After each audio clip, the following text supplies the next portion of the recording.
Hey, Jimmy, did you see AOC racked up 400,000 concurrents on her Twitch debut last night? Duh, Digon, you'd have to be living under a rock to miss that news. Huh? Oh, good morning. Did y'all hear about AOC? Rock life, Emma. What's your favorite Pokemon type? Dang it. That's a sad day. Hello and welcome to The Download, the news show that's so live we can see the spooky ghost lurking behind you. Oh, watch out! Prada 2, it's right there! It's right there! I'm Daniel Deacon Gonzalez here with Patrick Star enthusiast Emma Fife and Jimmy Wong and the spooky ghost in your closet to tell you the latest in gaming, tech, pop culture, and more. Also on the show is Matt Mr. X to talk some data mining and Emily Gould to drop some drip. Ooh, drip drop coming back. If you wish that shouting at your TV was more interactive, don't forget to stop by Twitch and our Discord and YouTube to get your chat on instead. And you can give us a follow while you're at it on Twitter and Instagram at WatchVENN. Coming up later, it's race day on The Download. We'll be taking Mario Kart home circuit for a test drive on our very own in-studio racetrack, the Indianapolis 500. Plus, in just a few minutes, we'll be joined by singer-songwriter slash streamer slash YouTuber Maia, aka Mxmtoon, who has the distinct honor of being the first person to ever be stabbed in the back live on Twitch by a sitting United States representative. Wow, say that 3 times fast. Yeah, that was hard. All right, that brings us to the biggest story of the day in the lowdown. And it's exactly that. On Monday, U.S. Representative Alexandria Ocasio-Cortez, or also known as AOC, tweeted that she was looking for people to play a game of Among Us to get out the vote. By Tuesday night, she had a streaming rig ready to go and a lineup of some of the most popular streamers in the world to play with, including Pokimane, Dr. Lupo, Myth, Hassan Abi, plus fellow Representative Ilhan Omar, and we also had streamers like Valkyrie, and of course, Maia, who's gonna be on the show later. The stream drew an astonishing average per minute audience of 358,000 viewers. Yeah, that's nuts. Jeez. In fact, it peaked at 438,000 concurrent viewers, the most ever for a first-time individual streamer. And those numbers also made AOC's stream the 4th most watched by an individual streamer in the history of the platform in terms of peak concurrent viewers. She's with some good company there. Obviously, our viewership was somewhat bolstered, obviously by the big names that were able to show up. But how important was this moment in political culture? Because I think this is a big one. I think this is a huge moment in culture, period. Right. But again, the fact that it is somebody who is a politician who is taking to Twitch, a platform wherein you have a tremendous amount of outreach with young people in order to promote the idea of getting people to go out and vote. I mean, that's wild. And the fact, too, that nobody was turned off by the fact that it was a stream that had some political undertones. You know what I mean? Because I think a lot of the time when somebody comes forth and they're like, I'm gonna do this stream to raise awareness for a thing. Now, if it's a charity stream, people tend to show up. But if you're like, I'm here to literally be like, get involved in politics, that didn't turn people off. That drew people in, clearly. And the thing that's super interesting to me is, as somebody who has been on shows on various streaming platforms, I have a hard enough time getting people to come from YouTube to watch something on Twitch. She was just like, hey, Twitter, I'm gonna stream on Twitch. And Twitter went, okay, we'll be there. Yeah, and again, right, for a lot of our viewers that don't have an understanding of how big this was, I love that graph that we had earlier. The Ninja and Drake combo broke the internet. Yeah. Straight up broke the internet. It was pop culture news, gaming news, just straight up news. Yeah. When Shroud came back, it slowed down the internet, especially for the gaming culture. And then this is right there, a step below it, with AOC coming in and having that kind of an impact right off the bat. Like, no streaming experience previously. She has tweeted out, oh, look, made it to Silver in League of Legends. So she is a gamer and people kind of know that. But like, to be able to have that amount of pull is just amazing. And putting it into context is so difficult to do. Yeah, it's finally at the moment. I remember 4 years ago, voting was not really an issue. People weren't talking about it. This year, and it's also a very easy thing to discuss without saying any political bias, just go vote. Every single voice matters. And both of these representatives were able to come on and bring this issue to the forefront without going and slandering anyone, pushing anything aggressive in anyone's faces. They were honestly just there to have a good time across a 3-hour stream. The topics of voting and politics were rarely brought up. And this showed me something much more significant, which is there's never been a time where I felt like I, a person, could go and talk to a representative and have them actually listen to me and hear me in a way that I know that I could communicate to them with, right? Like talking to someone like AOC in terms of gaming, all of a sudden a bridge has been connected between what used to be sort of the political elite or whatever you want to characterize them as, and the normal everyday goer citizen of the United States. Now you have this bridge, and it's something that I 100% expect other political parties to jump on board with, to find ways to connect, because those numbers were insane. Yeah. These people routinely do town halls that never get anywhere close to that. And for me as a viewer, this is way more exciting than the presidential debates. And AOC already has a history of being really open as far as communication goes and using her social media platforms to communicate. You know, she's done Instagram Lives before. She tweeted something just earlier today, or maybe it was yesterday, saying that, oh, I'm so sorry, like there's something going on with my DMs. I'll respond to you as soon as I can. So again, this is somebody who's like really making herself available. And I think that she's really putting forth this message of, hey, like I'm your representative and I genuinely want to connect with you and know what you think. Right, and I don't mean to be a Debbie Downer here, because I think what she did was a very a monumental occasion and pushes forward a lot of understanding towards why it's important to vote. Even Myth said, hey, this is the first time I'm going to vote. This is exciting. Pokimane, she's a Canadian streamer, but she's an organizer of this type of event. But AOC, I found it interesting that AOC has been largely outspoken against these large conglomerates. When you look at Google, when you look at Amazon, you look at Facebook, and then she goes around and then uses that platform. So it's like, hey, it's great that you want to crack down on it, but now you're using that platform and you understand how it runs in the first place. So not that it's contradictory, but it's just interesting that she's brought that up before against it and then uses it anyway. Yeah, and I think it's an interesting point to make because, yeah, I mean, every single politician, I feel like, has been critical of these mega conglomerates in some way or another. And at the end of the day, like, they may be an Amazon Prime member.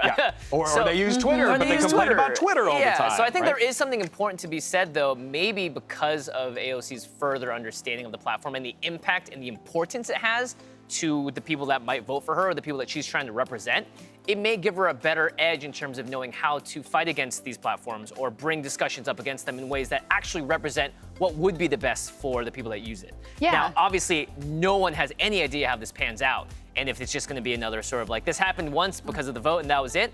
But regardless of what happens, I just still think it's a watershed moment where people have to stop and sit down and watch and go, wow, there are voting constituents that are 100% on these platforms, and you can get a message and a voice out to them and connect with them like you never did before. Because when I look at who is in Congress, who is in the Senate, I see 6 degrees of separation between me and them. AOC just closed that gap by 1 more, and I think we're going to see that continuing to happen across time. Well, and it seems that our audience is very much of the opinion that AOC streaming Among Us is a bigger cultural moment as far as Twitch is concerned than Ninja streaming with Drake. And I have to agree because, again, like, Drake already has this following as being an on-camera, you know, personality. He's an artist. He's putting himself out there. Ninja, obviously, huge in the streaming world, particularly on Twitch, which he is now back on.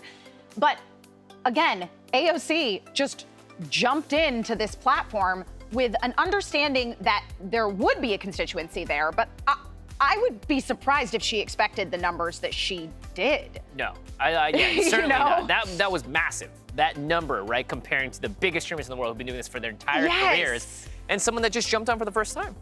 Yeah, I think in terms of importance, like, yes, AOC streaming this was massive, but impact to me, it was Drake joining Ninja, because then that made Ninja not just a star in gaming or even a superstar in gaming, but a superstar across the world, right? His own shoe line now, moving over and being the face of Mixer and then cashing out afterwards. Masked Singer, people knew the blue hair was everywhere, right? How many streaming stars, how many little kids look up to Ninja compared to how many little kids look up to AOC? I'll say more of us young adults now I feel a little bit closer to AOC, but in terms of a singular event, to me, the impact is clear. That was Ninja and Drake being much larger of an impact. I think in terms of goodwill, for sure. AOC getting this outreach out to a whole bunch of new generation fans is huge. It's huge. Well, listen, AOC definitely getting in the weeds with her actual constituency. And one of the players in AOC's Among Us stream was Mxmtoon, aka Maia.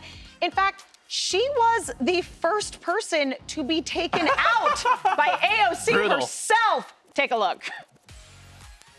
Oh, wait. Toast is the other imposter. Okay. Oh.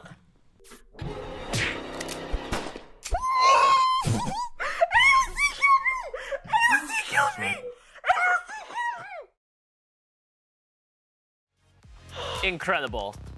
Absolutely incredible. Yeah, I think I would have reacted the same way. Even I'm holding my breath here right now. Maia is joining us now to talk about her experience playing in the biggest Among Us game of the year. Maia, welcome to the show. Welcome back to VENN, second time. Hi, I'm happy to be back. It's nice to talk to you guys. Yeah, absolutely. So what an honor. That was a crazy thing. Last night, you were part of streaming history, playing Among Us alongside Congresswoman Alexandria Ocasio-Cortez and Ilhan Omar, all the while breaking the Twitch viewership records. What did it feel like to be AOC's first kill in her Among Us stream, and what did it feel like to be a part of that stream in general? Oh my God, I could not have thought of a better outcome than being a crewmate being murdered by AOC. It took off so much for that situation. I found out that I was going to be a part of the stream an hour before it happened. And so for the hour leading up to it, I was on call with my Twitch moderators, just freaking out over the idea that I was going to be talking to AOC. And I remember hopping on call for the first time during that stream, and it was just silent at one point because I think everyone was just nervous to talk to AOC and be her. And it was just silent, and I just went, "You're so nice." And then it was just I followed up after, and she was just like laughing too. And I was like, okay, it's crazy. Like, I think for the first time I was talking to one of my political idols, and to have her be humanized in that instance was incredible. Yeah. I mean, Neo Prada in our chat says AOC is the face of millennials in the political landscape. Now, I want to know, how did you get involved in the stream? Like, who brought it up to you in the first place? So Pokemon was the one who invited me, and I had been asking my followers to vouch for me on Twitter.com. Like your own campaign. Exactly. It was my own version of a campaign. I was asking my Twitter followers to vouch for me, and then Pokey DM'd me 2 hours before it was happening. She was like, "Me and Hassan are trying to figure out a lobby of people. Would you be interested in playing?" And I was like, yes, please. Yes, please. And so she got me in the lobby, and I was just funny because I think a bunch of people didn't know it was me, because I'm not the biggest Twitch streamer that's a part of that group, but I have my own sort of realm of being a musician and also being a gamer on the side. And so it was really exciting. I'm so glad I got the privilege. Yeah, and I'm sure your fans must have been so excited because, you know, for you, this is really a level up in so many different ways, being able to join all these big streamers. And it's amazing that you were invited because, you know, I think if it was just jam-packed with #1 streamer, #2 streamer, #3 streamer, it would lose a little bit of that appeal. So what has the response been from your community? Has anything changed since the stream for you? Oh my gosh, I think it was just really exciting for me as somebody who's such a consumer of Twitch content and like gaming content in general, to be able to be in a lobby with a bunch of my own personal inspirations when it comes to my content outside of music was incredible. And I think my own community was just so stoked for me. And specifically with AOC, I've been tweeting about this woman since 2019. Like, I have just been simping on the timeline, like nonstop for her and everything she does. And so my followers just really excited for me. And politics are something that I personally find really important, and I try and utilize my platform to talk about issues that are important and impact my audience and myself. And so to have the opportunity to play with her felt like the perfect thing. Yeah. Was that stream last night the first time you've ever been on a major, like, it's trending type event on that level? Unfortunately, no. There was a situation 3 months ago where I flirted with a Minecraft YouTuber, and that landed. Well, I'm sure this now replaces that moment. We can just get rid of that one because this one's much nicer. So much better than anything you're talking about. Now, I want to talk to you a little bit about kind of the shape of how everything went down with the stream last night, because even though the idea was that it was promoting, you know, voter registration and awareness and encouraging people to get out there and vote, you didn't actually talk about voting all that much. Was that planned, or did that just kind of naturally happen? I think it naturally happened. I mean, the whole game, the premise is around voting out people. Yes, it is. That are suspicious. And so I think it naturally was kind of just a topic that was happening. And I mean, AOC did an amazing job of like gently plugging the premise of the streams and everything. But I think that the reason that people stayed tuned was, yes, this was rallying behind a political issue, but it also wasn't presenting bias. Like we were just trying to get people excited about doing something that is a right and a privilege to do. Voting is amazing and everyone should try and do it regardless of what your beliefs are. And AOC knew that that's important. Like it doesn't matter what perspective you're coming from. She had the power to rally a group of people and she did. Well, it was a fantastic moment. Are there any rumblings or maybe conversation about it happening again before the election? Oh my gosh, I have no idea. I was so flustered the whole entire time. I'm so honored to go back. One last question, and this is something I noticed during the stream. So at a certain point, they wanted to replace some of the players. Ilhan couldn't play for the entire night, and Pokey asked, is there anyone that would be willing to sit out? And you immediately said, I can. And I think that is just such a marvelous moment for an influencer to, one, be in one of the biggest streams of your entire life, and to say, oh, I'm totally put someone else in. I think it speaks so much to your character, and I hope viewers out there also saw that as well. I think it's just something I want to commend you on. Thank you so much. I just know, like, how often does anyone get the opportunity to play with Congresswoman AOC or Congresswoman Ilhan Omar? Like, if there's other people that can do it, I want to give them the opportunity to do that. Yeah. Amazing. Yeah, Carolyn, one of our writers, and I are lobbying for Kamala Harris to play Baldur's Gate with us sometimes. So. Anything is possible now. But you do. You make me believe, Maya, that anything is possible. And congratulations to you again. That's so freaking cool. Yeah, absolutely. Thank you. Yes, thank you so much for joining us on the show. Besides gaming on Twitch, you can check out Mxmtoon's latest EP, Dusk, and her daily podcast, 365 Days with Mxmtoon. Thank you again, Maya. Thank you. That is it for the Lowdown. Up next, we're talking with Matt Mr. X about Call of Duty Black Ops Cold War and the ethics of data mining. But first, it's time for today's Solo Q. Solo Q. President Barack Obama appeared in a game before he was even elected. What game was it? Was it A, Grand Theft Auto 4, B, Crackdown, C, Mercenaries 2, or D, Mavis Beacon teaches electoral politics? Head on over to VENN.tv to drop your answer. You can type it in the chat as well, or discuss amongst yourselves. We'll give you the results right after the break. That sounds like an interesting game. My fellow Americans, would you like to learn how to... Welcome back to The Download. Before the break, we asked you your daily solo Q. President Barack Obama appeared in a game before he was even elected. What game was it? The options were A, GTA 4, B, Crackdown, C, Mercenaries 2, or D, Mavis Beacon teaches electoral politics. Okay, so audience, y'all seem to think that it is Grand Theft Auto 4. That is not right. The answer was C, Mercenaries 2.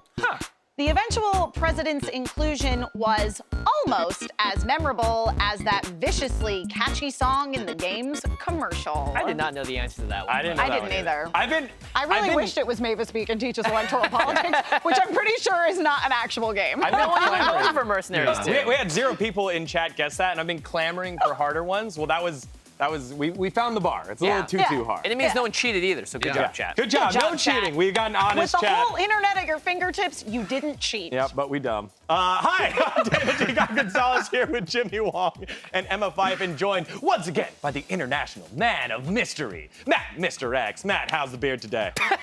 Yeah, my beard's doing good. I knew the answer to that. I wasn't. What did you call them, Dion? Do you think you said dumb people, right? Oh! You did. I can't believe you said that. We know. Dang, That's what Dion said. I heard it. That's the sticker. That's the sticker that you wear in Among Us, right? You just dumb. Anyway, Miner's got a truly epic troll from Call of Duty Black Ops Cold War developers Treyarch over the weekend. after scrubbing through the game's code and clicking on juicy file names hinting at loot boxes and season pass info, would-be leakers found themselves listening to the dulcet tones of, what else? Rick Astley's never gonna give you up, they got Rick rolled! The master Rick rolling was a fun way for Treyarch to turn the tables on data miners, but plenty of gamers and game developers, big leaks are no laughing matter, and that's why it's time for Matt, Mr. X's To Be Honest. Yeah, no, to be honest, I think that leaks in data mining is hurting the gaming industry way more than people realize. I think that just leaks and data mines have just kind of become normal in terms of what we expect out of games now, because for the last few years, games have switched from just kind of being the release that you get in a disc to being live services where they're updated constantly, sometimes daily, most of the times weekly. And with a lot of those updates, they are forced to put in stuff like cosmetics, stuff like events that's going to happen soon. And then they just hotfix and put the kind of switch live and turn those services live. When people leak that type of stuff, it really throws the developers and the publishers off, because they spend tons of money readying the marketing campaigns around these types of events, whether it be, the Warzone Halloween event in Verdansk, the zombie one that got leaked, Valorant stuff that gets leaked, and you don't really get the payoff from the developer side, and it allows the community narrative to just form before it even really kind of gets out there in the wild. And with stuff like that, it really ruins some of the MTX that kind of keeps these free-to-play games alive and going. And also stuff like live events. We don't have them this year, obviously, with COVID, but stuff that I've seen at BlizzCon in the past, having worked a few BlizzCons, if something gets leaked before, it is absolutely crushing to all of the people across all the departments who work on these types of things. I mean, you have hundreds of people across, marketing, PR, the development teams that work 6-7 months on just the plans for those events, like a BlizzCon or an E3. And to see that stuff kind of get spoiled and ruined, it really kind of takes the sales out of some of the developers and just the teams that work on it. We've seen the crackdowns on it, with the Call of Duty Cold War beta. You had, the troll that you just mentioned. Fortnite recently in an update, it's actually kind of thrown off a lot of the tools that data miners use. And in Take-Two around Borderlands 3, they actually sent an investigative team to a YouTuber's house to figure out how he was getting these leaks. I'm finally happy to see the industry start to take more of a serious stand against this stuff, as I personally believe it has a huge negative impact on gaming as a whole. A lot of other industries, it doesn't even really kind of get to this level. It's kind of snipped in the butt before it gets there. But I got to ask you guys, what do you think? How big of an issue do you think data mining and leaking is in the gaming industry? For me, I think it is just part of the gaming community now. I think it is terrible that developers put in a lot of time, and the PR and the press and everyone involved with the game can feel like they lost the big surprise, the big reveal. However, it just kind of feels like, hey, we're getting information now. If you want a better way to reveal that, then find a better way to release things, right? If you put it in the game, people are going to find it because that's how successful your game has been. So that's a good thing, but the flip side is you lose the surprise behind it. Yeah, it's interesting because this has obviously been something that has been an issue in large franchises or highly anticipated films or television series over the years as well, of like things being leaked. I mean, the first example that comes to mind for me is like looking at, say, Star Wars and the news that Ewan McGregor was going to be returning to do the Obi-Wan Kenobi series. That was going around as like a probably true rumor right before they actually announced it at D23. And while it was still exciting, it was like, imagine if they instead had that moment and no one had known anything about it. Right. So it's interesting, especially with gaming, because there is that deeper level of, with a movie, TV show, whatever, sure, you might get some script leaks, some materials like that. But with gaming, it's literally the game's code. Yeah, I remember the old adage, power to the players. And then the players started taking advantage of the power they were given. Yeah, too much power.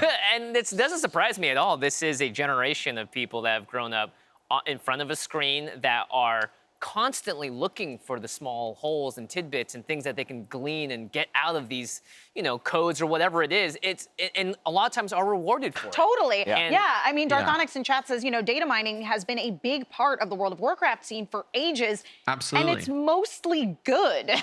Interesting. Yeah, I mean, a lot of the times it does cause issues though, because some of the stuff that goes in, like let's say like a public build of a game is stuff that's not final. It gets data mined out, and then everybody is now going to the Blizzard forums going crazy about this. And then the developers like, well, that's like old. Like that's not even in the game anymore.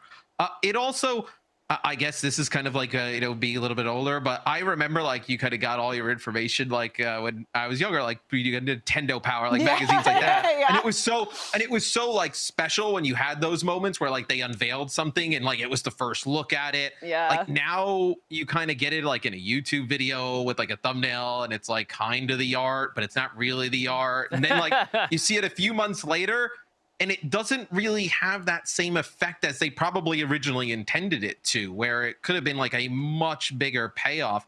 I even think, I talked about a lot of like the developers and that kind of side of thing, but I even think as gamers, we miss out on a lot of that now. Like you see like a leak, a rumor, and that like the data miners and everybody out there now is so good at getting this info that it's pretty close to true, or it's kind of like right around in the ballpark. Right. And it ruins a lot of those big reveals that probably would be like huge, big moments if we would have had a little bit more secrecy around them. Yeah, and the last big one for me that was a massive surprise was Final Fantasy VII Remake. Do you remember the moment at, was it E3? Was it E3 where it happened? It was at an event in Tokyo where they showed the first like actual trailer. And then at E3 they showed the trailer and went, hey also we have a playable demo. Right. Well, I remember when they revealed, it was like, oh, it's going to be a remaster and on like PlayStation, and then it said remake. Everyone lost their crap. All the outlets, everyone, it took it over. And those types of moments fall by the wayside because of data mining. Sure. And so I hope that we're going to find a way to bring it all back together. You gotta go the Lucasfilm route and just like no mention of Baby Yoda, no toys commissioned at all until after The Mandalorian is on TV, and you miss out on those Christmas sales. But it was worth it for the reveal. 100%. All right. Well, thanks again, Matt, Mr. X. The download's going to take a short break to run away from some vengeful ghosts. But when we come back, we'll take a bite out of the newest game getting in on the Battle Royale craze. It's actually Pac-Man. Oh, I love it. Papu. That looks fun. Lots of Pac-Man.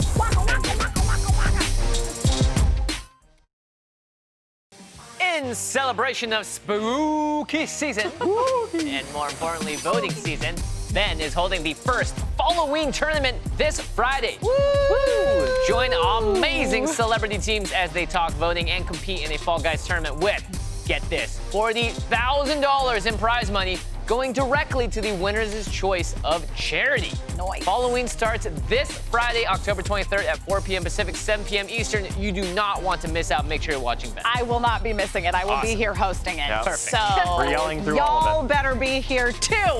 Hey, welcome back to The Download. Like Johnny Mnemonic, we're transferring our knowledge of the day's news directly into your brains in downloadable content. Nice.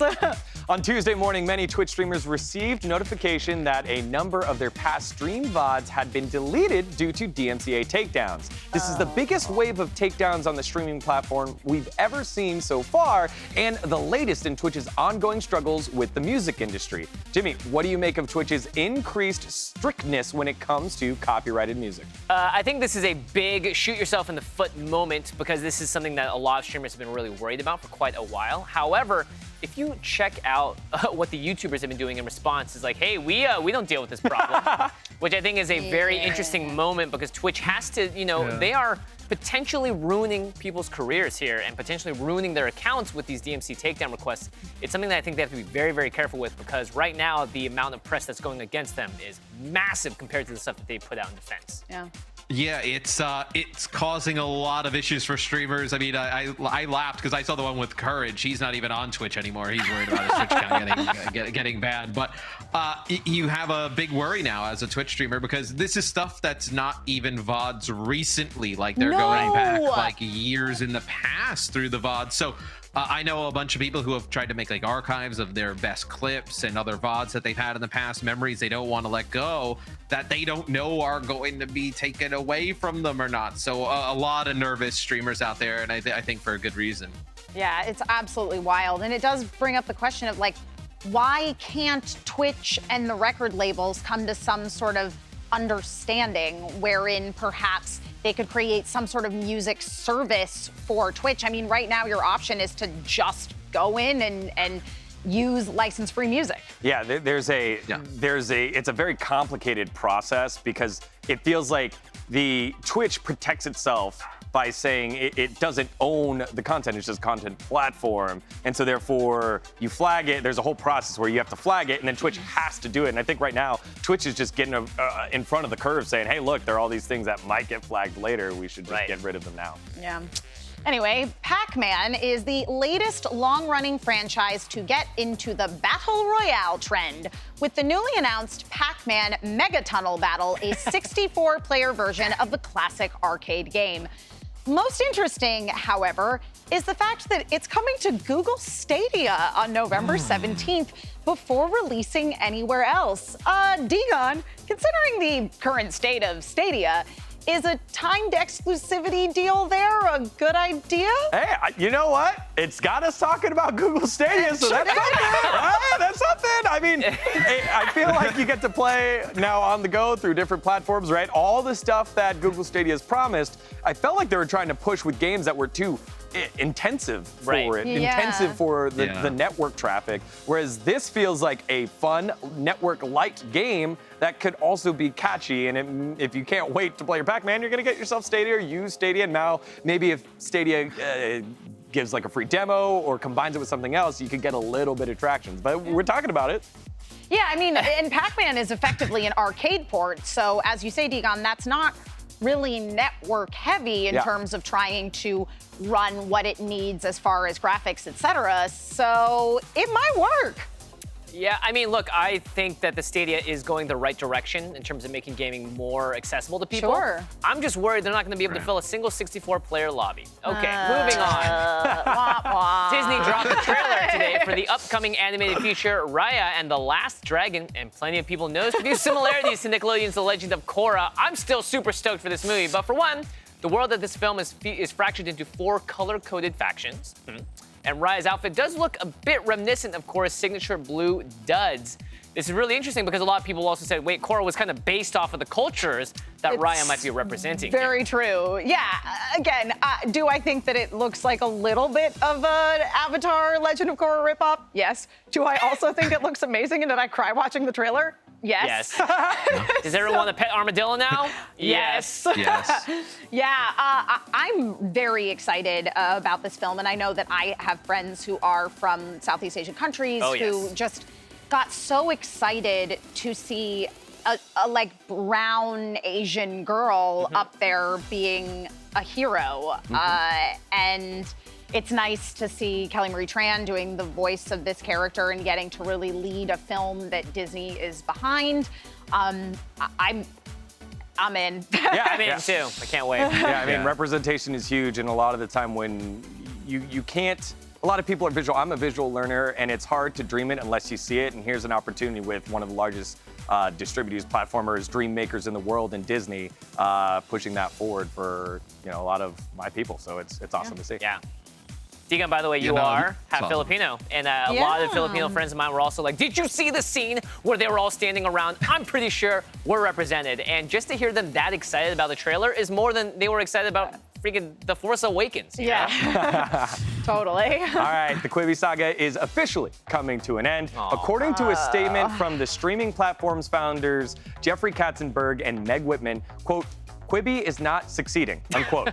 The statement also said they're trying to find buyers for its content and its technology. And after its initial launch in April, the platform was plagued by a host of problems, notably a lawsuit about the site's signature screen flipping technology, and of course, production issues as a result of the COVID-19 pandemic. Matt, what could have Quibi done to have succeeded and possibly made it through? Ooh, I can't wait. Yes, Matt, tell us. What? Yeah, so what I think, where I think they went wrong is like, I actually think the idea of like the short form content, I think they had something there.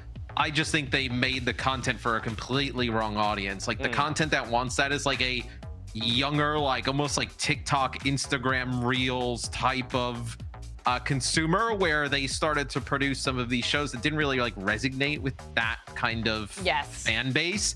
Where I think if they would have tapped into more like gaming influencers and more musicians and done more stuff along that line, I actually think like in premium content and short form, they probably could have made strides. I think it was just the content they went after and what they kind of put on the platform. I just don't think it meshed with who they would have attracted to the short form content. Yeah. Right. Well, F's in chat for Quibi, everyone. F's in chat for Quibi. Yeah. All right, moving on. The blue dress, gold dress controversy is back, but in sneaker form. On Monday, Billie Eilish posted this picture of her Nike Airs claiming they were mint and white, but are They look pink to me. They look pink to me. I was a blue dress, you guys. I see Blue pink. and black dress. This is pink to That me. looks pink. The post started in an uproar because to many fans, the shoes appeared to be pink and white instead of mint. So we couldn't decide either. Oh, no. We're bringing in our fashion experts, Digon and Emily, for further discussion in the Drip Drop. Take it away, my friends. All right, thank you, Jimmy. Welcome one and all to the Drip Drop. Emily, real talk. What colors do you see here? I saw pink. You saw pink? I saw pink. You saw pink? I saw mint. In the video. What? Yes, 100%. No, pink. That That's is pink and mint. white. No, that's That is pink and mint white. and white. I vote Digon off the island. I also vote. What's behind you is mint, Digon. Those are pink shoes. Yeah, no, those are pink. Behind us is mint. That'll drip, drop, drippity drop. That is 100% That is mint and 100%. white. No. Right? It has to be. That is mint and white, It has Digon. to be. Yes, it is. See? Mint and white. Thank you very much. See? serious Matt right now? Mr. X, he's the Can we smart put it man. up to The a international vote? man of mystery himself said it. All right, hey, we're going to bring up a poll. Hopefully we can bring up a poll. Mint and white or pink No, and pink white. and white. Pink Right? and white. That's right. This pink is and the white. right Pink and answer. white. No, Not pink that and we're white. influencing Pink and anything. white. It's a Pink and white. No, pink and white. All right, head on over to venn.tv/play and Pink and cast your white. vote now, please. Man, this is going to be controversial, isn't it, Emily? Okay, it's according to that video, that specific video, it was pink and white in that specific video. I literally saw this. This is the biggest controversy All right, the Devils ever had. We're not gonna- Punch Digon during the break. Please no. More Nike news. The Off-White and Air Jordan 5 collab is dropping October 29th with the iconic silhouette joining forces with a minimalistic colorway and graphic branding in the Sail shoe. I am so excited for this. As you take a look, Off-White has just been driving forward, the driving force here in a lot of the Nike collabs.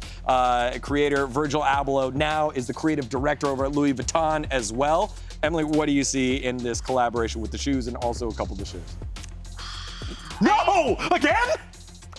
Come on! This happened last week too! I I'm know. like, I these was are like, great! Union LA! okay. Listen. Here's a problem I have with these. I don't like the slightly off.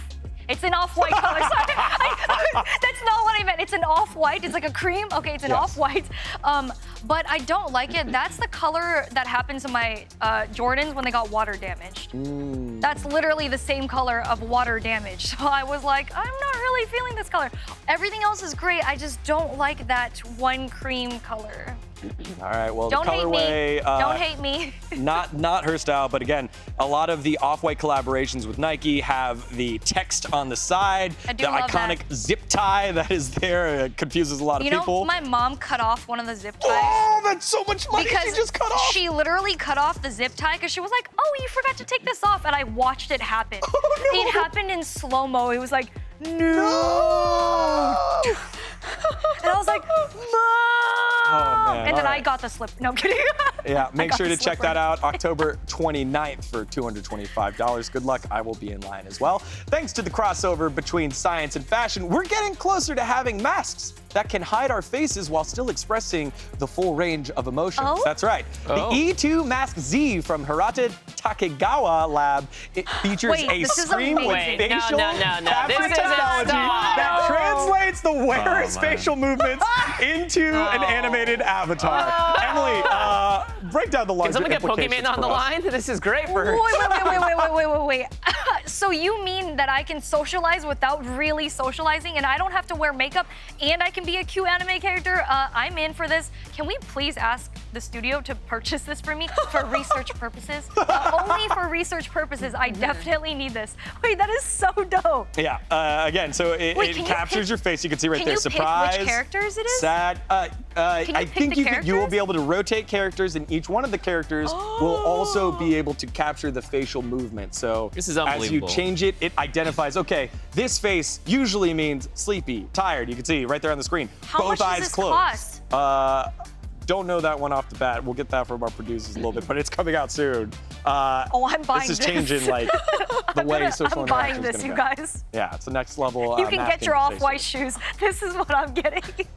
I bet you'll be able to get that more easily than me getting my off-white shoes. That's true. I should get them just to. No, don't do that, just to please. mess That's with gonna you. hurt my feelings. All right, LeBron James and the Lakers won the 2020 NBA Finals, and he's gonna be in the newest Space Jam movie. Space And in honor of all this, Emily and I have both brought our Space Jam inspired shoes for our show and tell. I was gonna say shoe and tell. We're Shoe gonna call and it tell. shoe and Oh, tell it from is a here on shoe out. and tell. So let's see them. Emily, what you got for us in Space Jam themed shoes? Well, I gotta show you my shoes.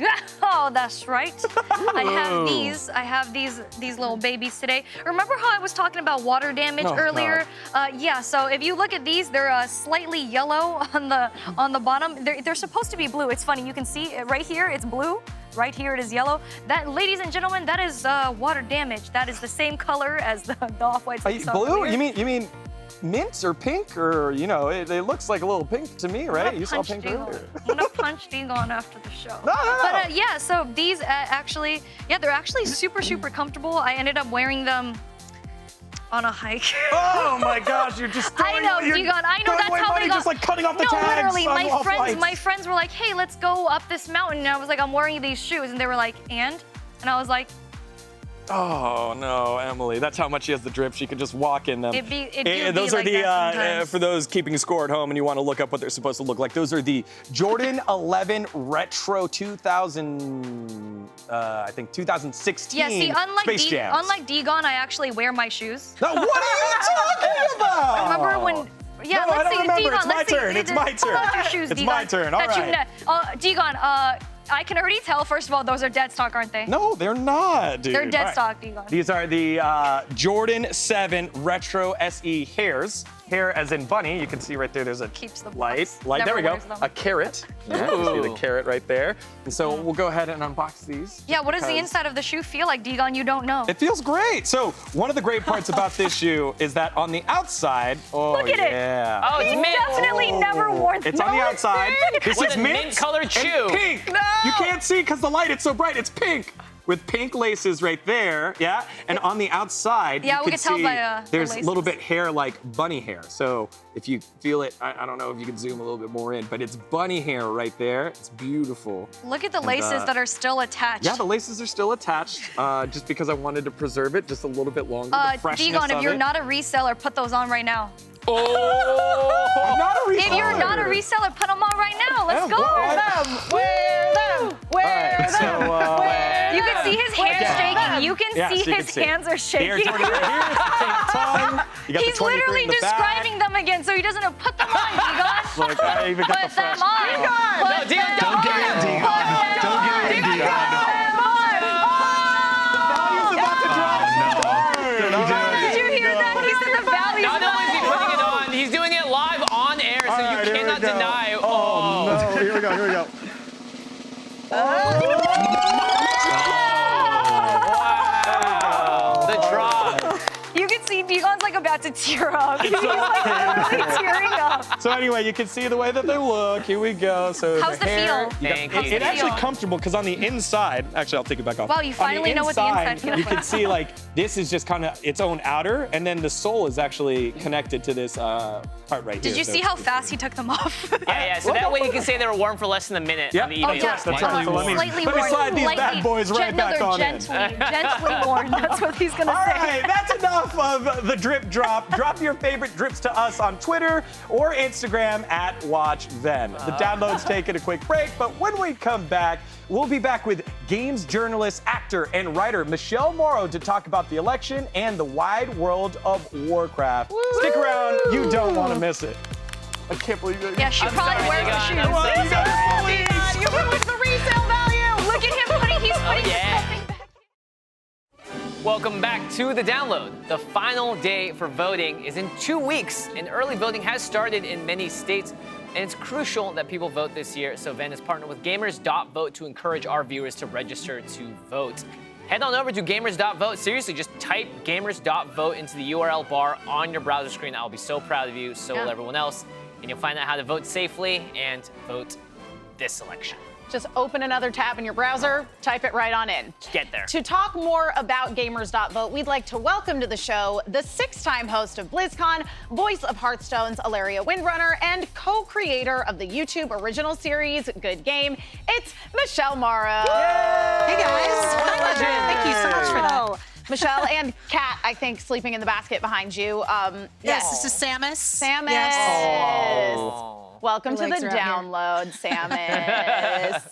So She's the true star. She truly is. Animals always steal. So I like that you have the cat ear headset because that like puts you a little more in the spotlight when you're up against an actual cat.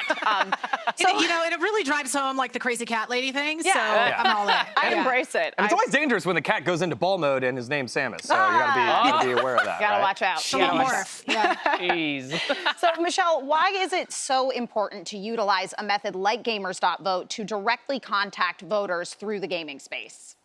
Yeah, well, I mean, there's so many gamers out there, right? And a lot of people don't know where to vote or even how to vote. Yeah.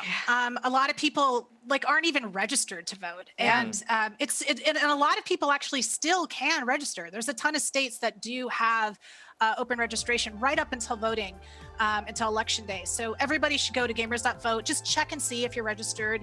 And here's the thing. Like, I've been saying this, but America right now reminds me of my guild fighting the Lich King. Like, we wiped 100 times. We hated each other. We were arguing. Our guild almost broke up. Wow. Like, somehow we decided on the very last attempt, we're just like, one more time.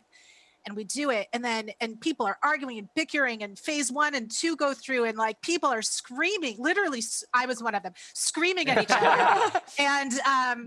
And then something miraculous happened where suddenly everyone started to play their part, and people were healing, and no one was standing and stuff, and the Valkyrie were going down, and it was fantastic. And we finally downed the boss, and it was one of my greatest achievements in gaming.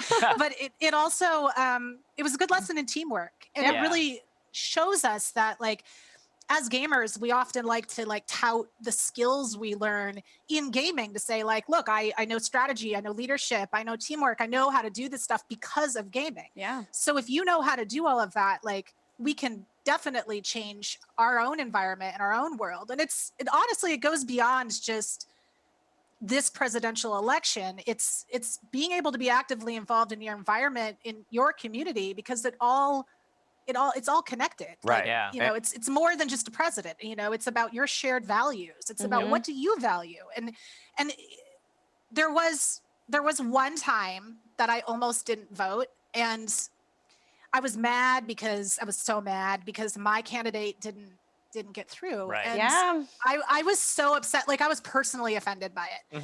And I was almost not going to vote. I was like, I kind of had convinced myself, you know, if voting's a choice and I'm choosing not to, and I had gotten myself into this headspace where I was like, oh yeah, I don't have to vote. But then after really thinking about it and doing some deep soul searching, you know, I realized, like, if I don't vote, then I don't have a right to complain about anything. And if I can't put my voice in, like, super easy one time every couple years, you know, I'm not doing my part enough to have an opinion about it. And the thing is, like, voting is the one time where your voice is 100% equal to someone else's. And then, like, when does that ever happen? Ever, for anybody? Like, nobody feels like they're 100% equal to somebody all the time. So it's just so important and so vital. And every year people are like, this is the biggest election of all time. And, like, to be honest, it is. Like, it turns out that electing a president every 4 years to represent us to the world is kind of a big deal. So, like, get out there, game the vote, go to gamers.vote, find out if you're registered, if you can still register, and please let your voice be heard. Like, we need to hear it. You Wonderful know? sentiment. And to that point, you know, a lot of the encapsulating of the teamwork that you'd spoken of earlier. How did you feel about AOC's Get Out and Vote stream last night? Because it felt like a lot of the teamwork, a lot of the understanding, a lot of, you know, showing up and seeing what those results could be like either way were on full display.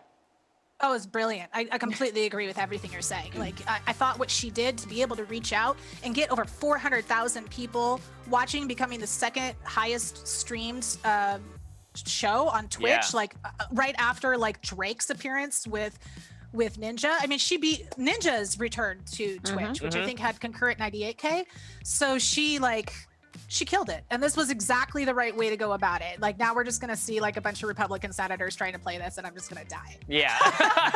Yeah, I can't wait to see it, but it's going to happen. So now. Yeah, but it's a good thing to do. Reach out to Yes. the young people. This is how you do it. Yeah, and speaking of reaching out, you're actually starting a new podcast with one of my favorite people, Miss Harvey, The Game Diaries. It drops next Tuesday, a living diary for the community. Now, each week you're going to be reading love letters to gaming. What inspired you two to start this project? You know, Miss Harvey actually approached me maybe about 6 months ago, and she was like, look, I have an idea. I want to do this sort of a little bit inspired by My Favorite Murder, if anybody watches that. It's one of my favorite podcasts. And Also a she's like big kind of fan. inspired by that. And where we would tell the stories of people in the video game community that have done something iconic or important or legendary, and we know who they are. And in doing that, we want our listeners to be able to participate and tell and share their stories about how gaming has affected their life. If they moved across the country and met the love of their life, or their platonic best friend, or a supportive community, or like made a game themselves. Like, we want to know about it. So the first part of the podcast will be reading listener stories, and then the second part will be featuring a larger story. And so for our pilot, it's going to be the I wrote the story and I read it to Stephanie and she reacts. And it's about the 40-year anniversary of esports, which is this month. It was the 2600 Atari Space Invaders Championship. And it was won. And you guys, this tournament was so bananas. Like, I can't wait for you guys to hear like the full story of this tournament, because Atari was like changing rules on the fly, and like, it's crazy. But the very first esports champion, we tell her story, and I'm saying her. Like, so you guys, Fantastic. it was so please tune in and find out more, because we're really excited about it. I definitely want to know more about that, because they touched on that a little bit in that Netflix documentary, and I'm absolutely fascinated by that story. Now, your co-host, Miss Harvey, incidentally, will actually be on the download later. So now we have a Game Diaries themed download. Any message that we should relay to your co-host? Oh, well, her episode is going to be filmed next. So we've already done mine. And then every other week we tell each other stories. So it's her turn to write an epic story and entertain me and us. So I'm exciting. No pressure, Miss Harvey, but I'm looking forward to it. No pressure at all. Oh, Michelle, that's all the time we have. So thank you so much for joining us on the download. It's great to see you and your home and your cat and your giant Sylvana statue. I love it all. The download does Long need... live the Banshee Queen. Yes. The download needs to take a break, and when we come back, we'll be living out some massive childhood fantasies by playing Mario Kart IRL. That's right, we're getting hands-on with Mario Kart Live home right here in the studio. Don't go away. Yippee! Woohoo! Wahoo! Let's go. Welcome back to the download. Mario Kart Home Circuit has entertained gamers all over the world, but there's only one group of critics who are definitely not feline in it's the cat community. They've been giving the remote-controlled racing game 2 paws down, as these hilarious videos clearly show.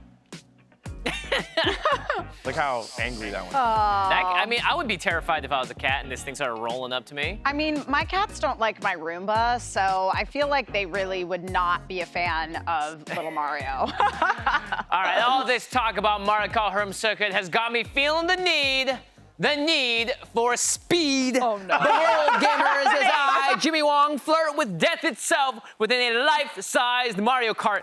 Let's get ready. Jimmy, you know that it's not actually a life-size Mario Kart. I mean, it is. It's my Mario Kart in real life, like IRL, but it's like a RC car.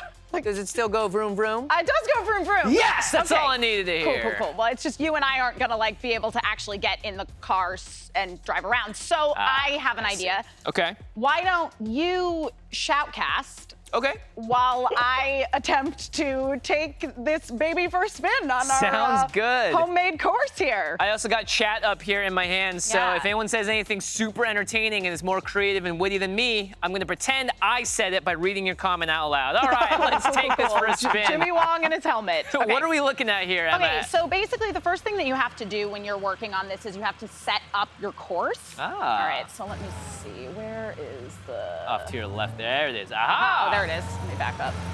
So yeah, when you get home Yeah, circuit, exactly. it comes with all of these little stands that you can create the course, which is really neat. And you create the course every single time before you get going.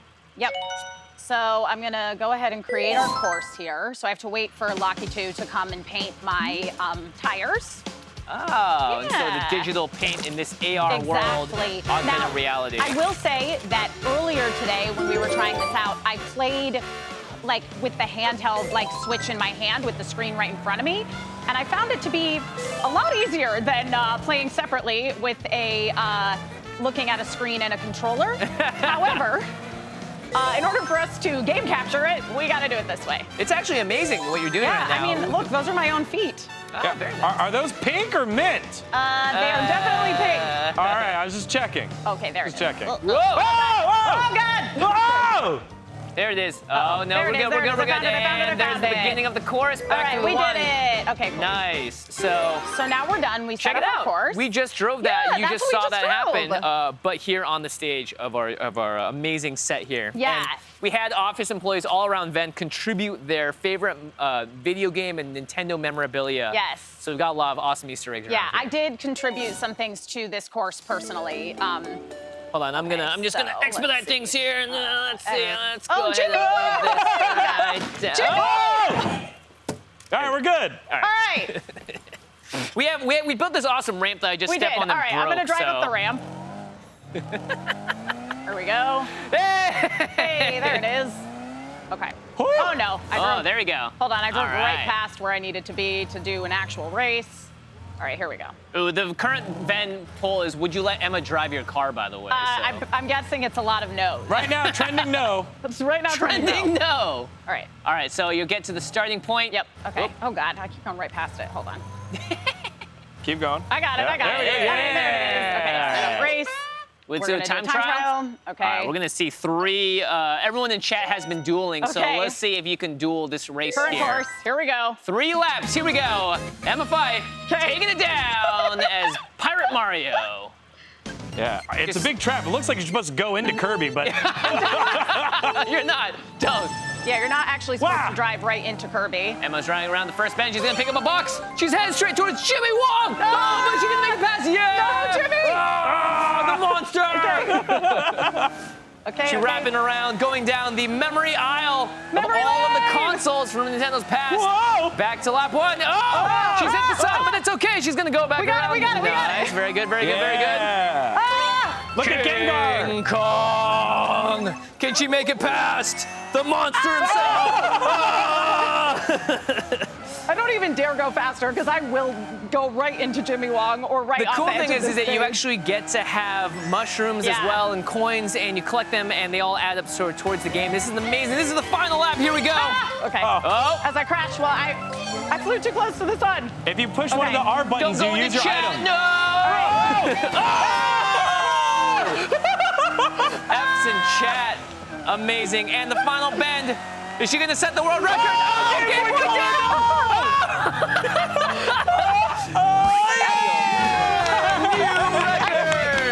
I have to tell you, like, no, I'm not gonna quit that right now. I don't know what's minute. happening.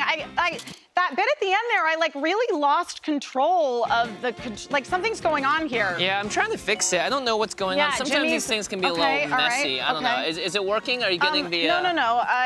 We're gonna just change. I just want to go back to. I don't know what's happening. Like. Oh. No. I don't. Interesting. No. No. I've completely lost control. Wait, of the go car straight. here. Go straight. Are you controlling it? I think you're supposed to. I don't know what's happening. Whoa, Emma, what are you doing? What's happening anymore? Emma, oh my gosh! It's our man house cat! It's a cat! It's a cat!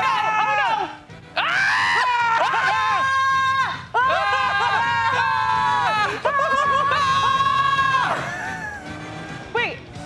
Wait a what's minute. going on? I have an idea of what's happening. It's not you controlling this, No, Emma. I told you it wasn't me controlling I think this. it's the dastardly villain herself. It's really cool. I'm controlling you with the mustache. Oh, chaos on the loose. Of course, we have Emily Gould to blame. What a ride. My pulse is still pounding. Emma, Wario, our house cat. Those are some seriously sick maneuvers. Yeah. Very nice. Okay. This is We're just incredible. gonna listen. I gotta do a little drive around here. Okay, well, we've got to take a break, but when we come back, CSGO champion and official Canadian super genius, Miss Harvey, is here. We'll be playing and hanging out and playing some Watch your feet, trivia Jimmy. when the download returns. Whoa! Stick around. Run into the Game Boy!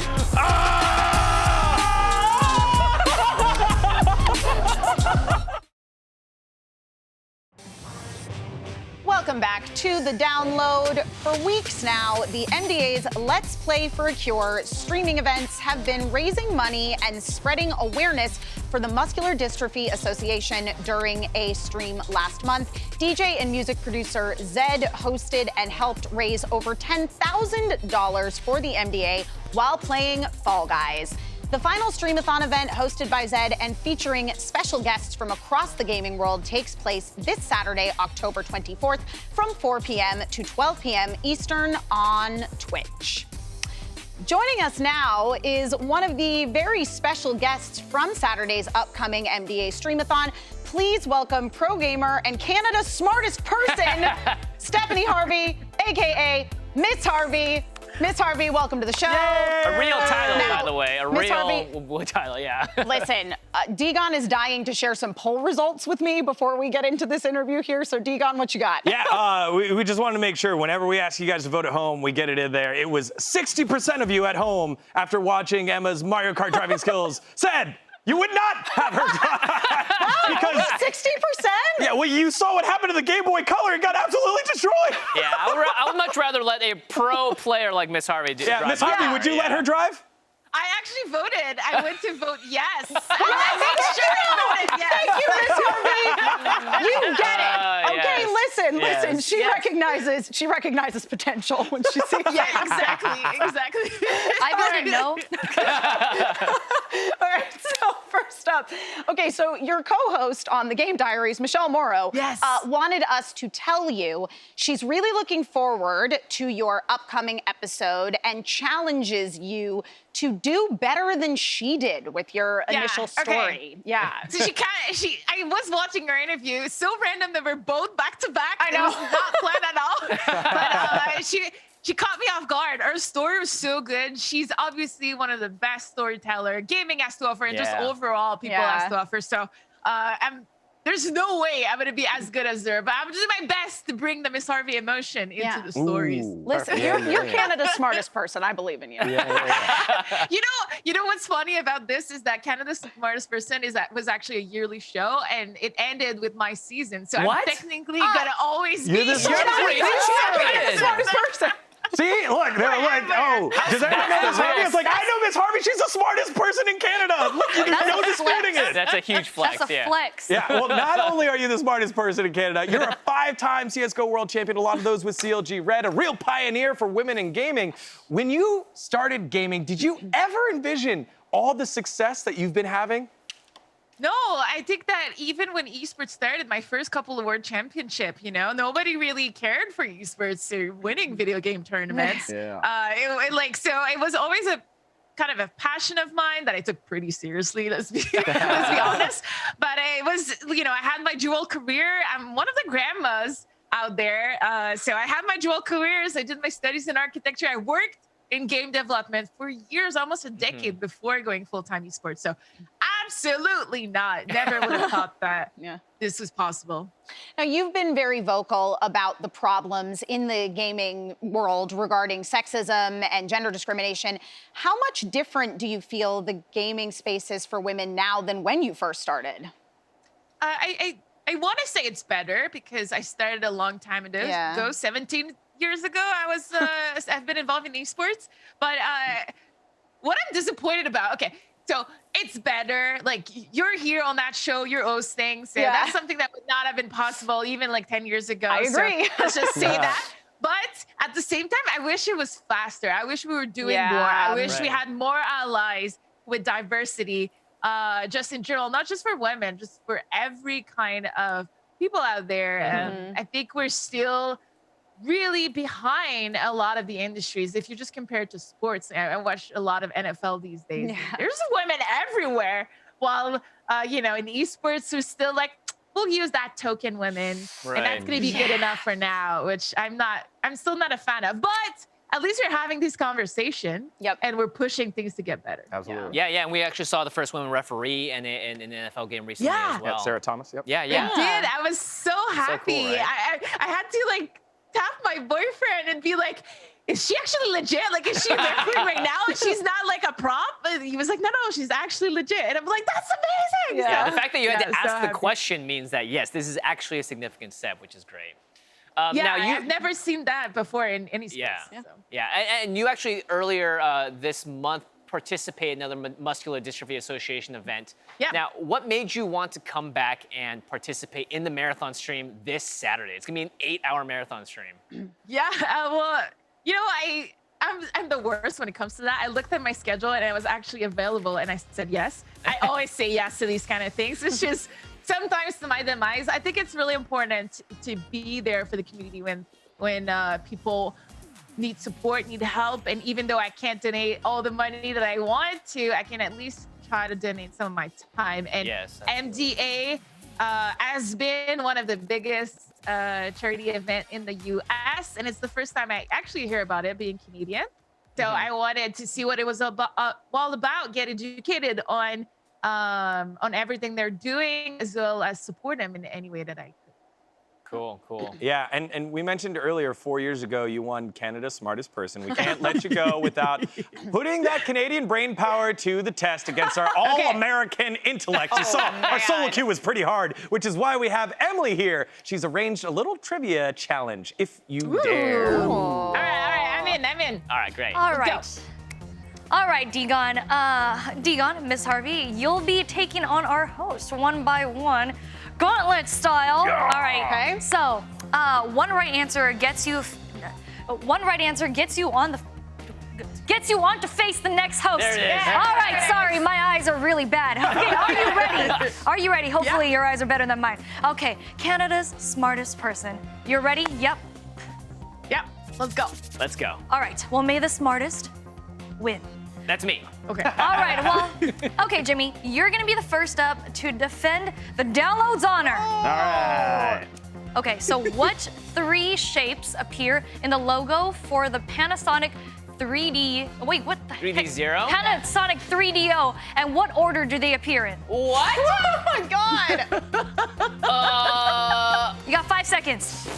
5, Triangle, circle, 4, circle. 3, 2, I'm sorry, Jimmy, I am sorry. The answer is a diamond on top of a square on top of a circle. How did you not know that, Jimmy? Oh my God. All right, Miss Harvey, your turn. Okay, I'm ready. you are multiple-time CSGO world champion, but here's the question. What does CSGO stand for?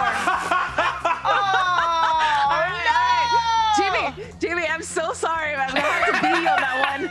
I think that it means Counter-Strike Global Offensive. Final answer. That is correct. You move on, and Degon awaits your challenge. That was a hard question. Degon. All right, Degon, you're up. You should know this one. What is the 7th word in the official instruction booklet for Super Mario Bros. For Nintendo? Ah, yes, of course. So I think Nintendo is a company that would 5 thank you seconds. for buying it. So thank you 5, for purchasing Super Mario 3, 2. Brothers. Brothers. Oh, I love it. I love it. That's a good guess. That, Degon, how did you know? The answer is software. Come on. Degon, how did you not know that? You think it's the seal of official. Oh, all right, Dill, Stephanie. That was good. Yeah, that was a good guess. Yeah, that was a great guess. All right, Stephanie. In Okay, Counter-Strike, there are two teams, the terrorists and the... Oh my god. Okay, hear me out. I think it might be. Why are you the milking it like this? Ding, ding, ding, ding, ding. Ding, ding, ding. That is correct. Emma Fife, you are our only hope. Please redeem Emma. us, Emma. All right, Emma, the next one is yours.